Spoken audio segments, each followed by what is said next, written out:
الان تو وایسا ولش کن تو وایسا خدا ولش کن.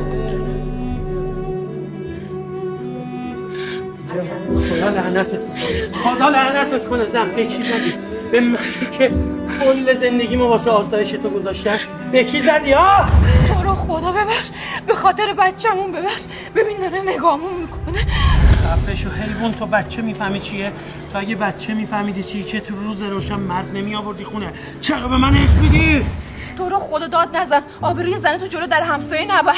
زر نزن حیوان. همین همسایه ها زنگ زدن آمارتون رو دادن، وگرنه من که بهت اعتماد داشتم زندگیمو میکردم. باورم نمیشد. بابا چی شده؟ مامان چیکار کرده؟ بفرما از افتخاراتت بگو، بذار مادرشو بیشتر بشناسه. ببین دیگه نمیخوام ببینمت الا روز دادگاه. هرری چیزی نشده مامان. بیا بغلم مامان. نه تو دیگه مامان من نیستی. کاش منو به دنیا نمی آوردی. آخه مگه قلب یه دختر چقدر تحمل درد داره؟ دیگه نمیخوام ببینمت. هرری مثل تهران دل تو چون